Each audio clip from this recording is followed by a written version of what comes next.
Que tal conhecer um pouco mais sobre os professores que te acompanham no ensino médio? Você conhece o profissional, mas sabe qual a trajetória de vida dele até chegar à sala de aula? Pensando nisso, a mediação tecnológica traz para você a autobiografia desses profissionais. E hoje, quem vai falar um pouco da vida pessoal e profissional é o professor de História, Lourismar da Silva Barroso. Nasci em Porto Velho no dia 4 de março de 1971, exatamente no Hospital São José. Hoje abriga a atual Archi. Quando a minha mãe entrou em trabalho de parto, nós morávamos na Ferusa, que era uma mineração aqui da região de Ariquemes. E ela veio até Porto Velho, no qual deu à luz a essa pessoa aqui. E naquele momento, a família acabou se mudando para Humaitá. Então, toda a minha infância, toda a minha juventude, minha adolescência, eu vivi na cidade de Humaitá, Amazonas, que fica aqui a 200 quilômetros da cidade de Porto Velho.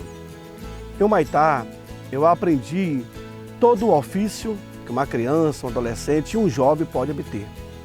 Eu sou de uma família no qual eu tenho 5 irmãos, uma menina e 5 meninos.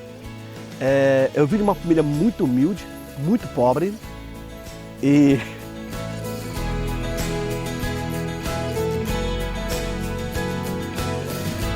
caraca.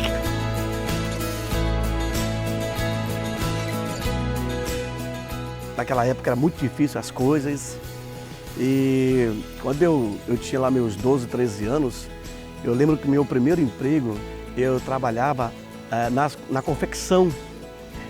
Quando chegava o final do ano, no dia 8 de dezembro, que era a festa padroeira, eu acabava conquistando emprego provisório para trabalhar naquelas barracas, para poder vender roupas.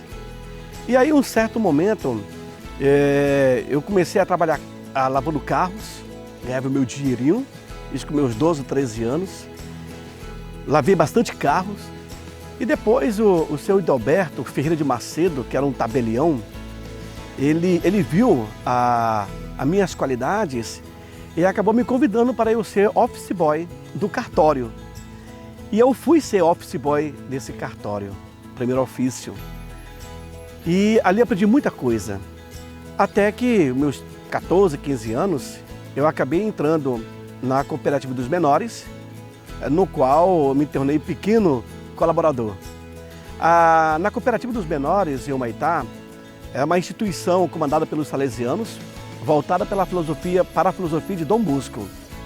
E na época o gestor era o Padre Bento. E lá eu aprendi a fabricar o picolé, o caqui, a vassouras, gaiola, até eu ir para a marcenaria, fazer móveis, e findei indo para a gráfica. E lá eu fui ser monitor e profissional que operava a offset, a impressora. E quando eu completo os meus 17 anos, 18 anos, o Padre Bento viu a minha qualidade e eu acabo sendo contratado como colaborador. Foi o meu primeiro emprego com carteira assinada. Na cooperativa eu passei alguns anos e, paralelo a isso, eu estava fazendo o ensino médio, que era o magistério. Depois que eu acabei terminando o ensino médio, eu sempre tive um objetivo de sair de Humaitá e procurar emprego. Naquela época, os meus amigos, 90% dos meus amigos, todos foram para Manaus, outros para São Paulo. E eu acabei vindo para Porto Velho. Em Humaitá, na época, quando eu trabalhava na cooperativa, eu também liderava um grupo de jovens do centro da cidade, que é da Praça Matriz.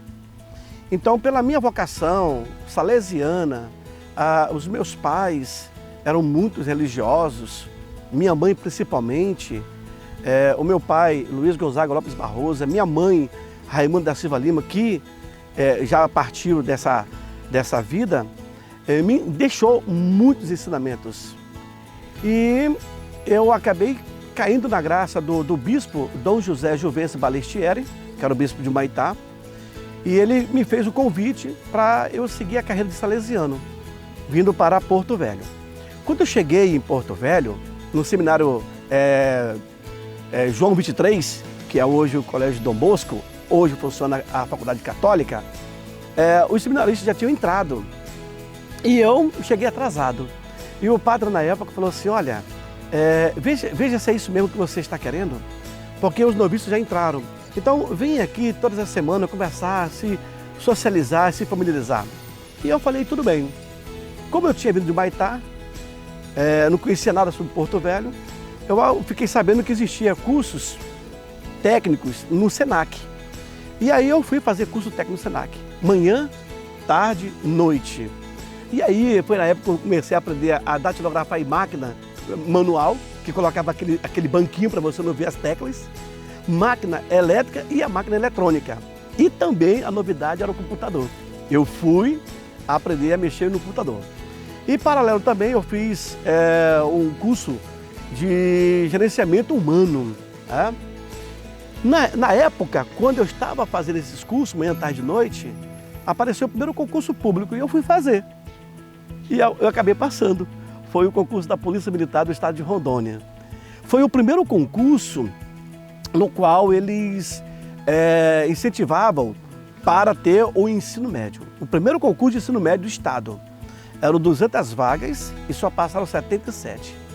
E eu, que vim de uma família religiosa, com vocações salesianas, acabei entrando para a Polícia Militar. Foi quando eu negociei com eles, com meu pai e com minha mãe, e eles resolveram pagar uma faculdade para mim na Bolívia.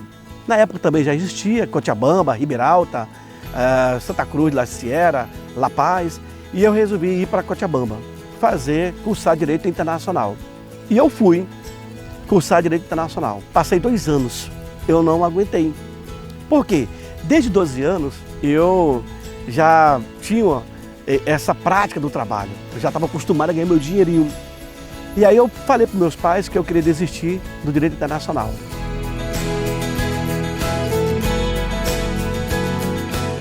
Foi quando eu coloquei o meu currículo na prefeitura, em 95, e eu fui chamado. Eu fui para onde? A minha primeira escola foi em Mutum, Paraná, que hoje não existe mais, a velha Mutum. E lá nós morávamos em uma república, eram 7 professores. Só existia uma rua com 7 casas. A energia chegava 6 horas e ia embora 10 horas. E ali de Mutum eu passei 1 ano e meio. Depois eu consegui uma transferência para vir para Jaci, Paraná. Em Jaci, Paraná, eu fui trabalhar com crianças de 4, 5 anos, alfabetização. Eu era professor magistério naquela época. E aí eu fui trabalhar na escola Joaquim Vicente Rondon. Lá eu aprendi muita coisa, a nossa diretora era a Antônia. E foi em Jaci que eu tive a pior fase da minha vida, onde eu passei fome. Eu morava em um quartinho, onde a porta, a entrada era como se fosse grade. E eu colocava uma cortina para poder me proteger. Eu fui morar com uma amiga minha, ela me cedeu a garagem da casa dela e ali eu estava morando. Eu tenho lembranças terríveis de Jaci, Paraná. Eu ia dormir cedo, umas 7, 8 horas, e eu comia sal com limão para não se desidratar. E rezava muito, rezava mais do que padre, para o dia chegar, o dia seguinte, né? Aí quando eu ia para a escola, o café da manhã, eu tomava o lanche das crianças. A diretora, ela disponibilizava, eu pegava o lanche, era o meu café. E o lanche também era o meu almoço. E eu já guardava parte disso para a janta, para eu não passar mais dificuldade. Até que eu consegui um contrato do Estado, e aí eu conheci um aluno, o pai dele era dono de um restaurante, o seu Buságlo, e eu conversei com ele da possibilidade de eu almoçar no restaurante e pagar no final do mês. Ele falou, tudo bem. E aí foi quando eu comecei a almoçar no restaurante, tomava uma Coca-Cola e almoçava, depois voltava com o palitinho na boca.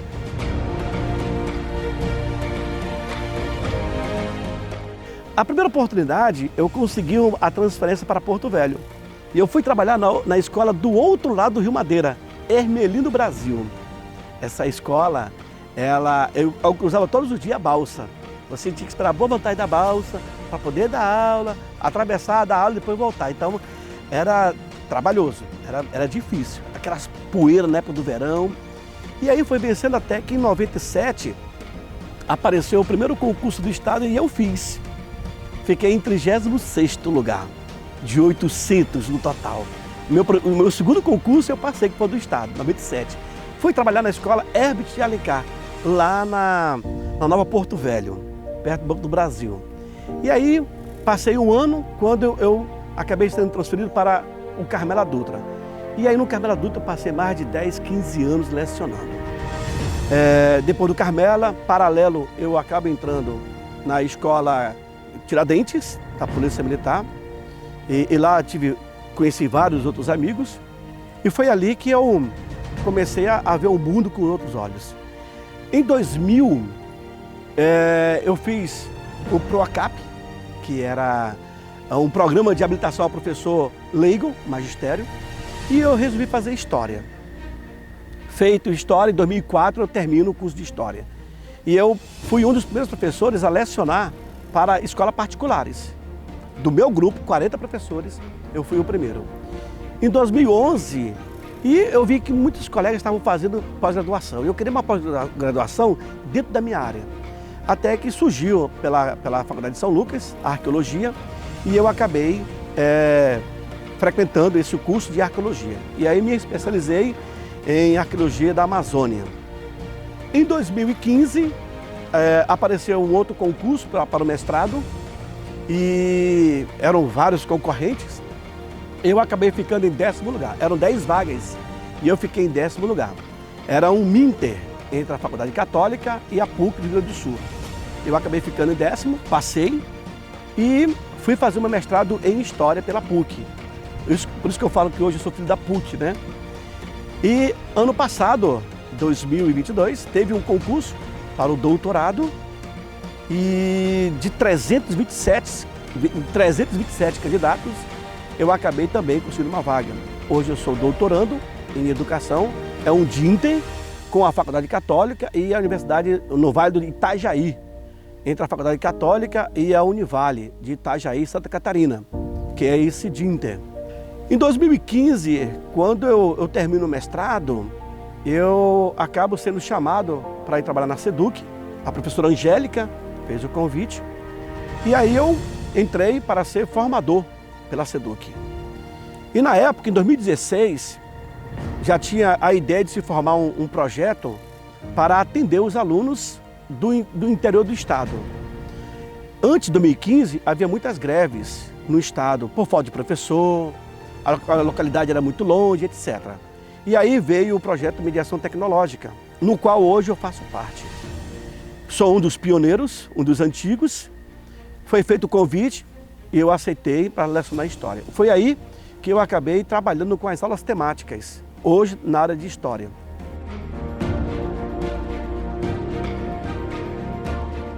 Claro que eu não poderia deixar de mencionar aqui as maiores paixões da minha vida.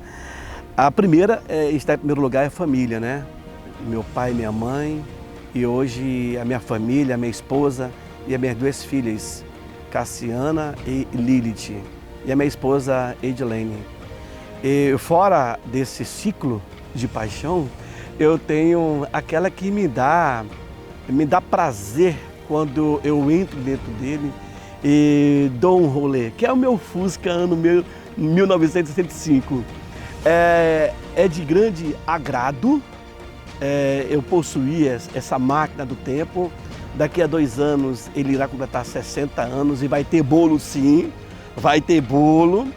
E a paixão porque eu aprendi a dirigir no Fusca e eu acabei comprando, fiz uma reserva, comprei esse Fusca e eu acabo tendo assim muito carinho com ele. As pessoas também já percebem que é o historiador do Fusca, o professor do Fusca, já sabe. Então é algo que todos os meus estresses eu tiro nele. Então eu fico lambendo, eu fico limpando, eu fico arrumando, sempre tem uma coisinha para poder fazer. E claro, a família também gosta. Já pensei em vender? Não vendo não.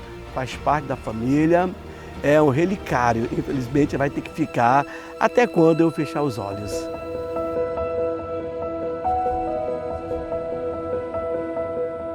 fechando com chave de ouro essa nossa trajetória, eu te digo o seguinte: acredite no seu sonho.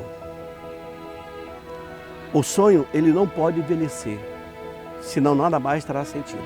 Eu nunca pensei em ser o que eu sou hoje.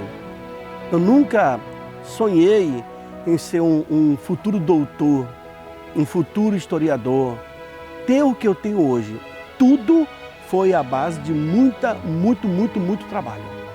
Eu não precisei puxar o tapete de ninguém, eu fui sincero comigo, com os outros, humilde para poder aprender, porque a caminhada ela é assim. Você vai ter várias pedras no meio do teu trajeto. Você tem que saber desviar. Você não precisa vender o teu caráter, trocar o teu caráter por isso ou por aquilo. Acredite no potencial que tem dentro de você. Eu olho para trás hoje e eu vejo toda a minha caminhada que eu cheguei até aqui. Eu cheguei, na época, a vender din-din na rua para poder ajudar no orçamento de casa. Eu ficava na porta dos colégios, das escolas, nas construções, pegando aquele sol quente na cabeça. E quando eu saía para vender os meus din-dins, eu fazia as minhas orações, pedindo que Deus me acompanhasse, que eu fizesse uma boa venda. E todo um pouco dinheiro que entrava servia para comprar o pão nosso de cada dia. Está aí a minha mãe, a minha irmã que fazia o din-din, a minha mãe que já se foi. Todos os nossos irmãos passaram por isso. Por quê? Nós éramos uma família muito simples e muito humilde. E nem por isso eu me tornei arrogante, porque eu sei da minha essência, eu sei da minha origem.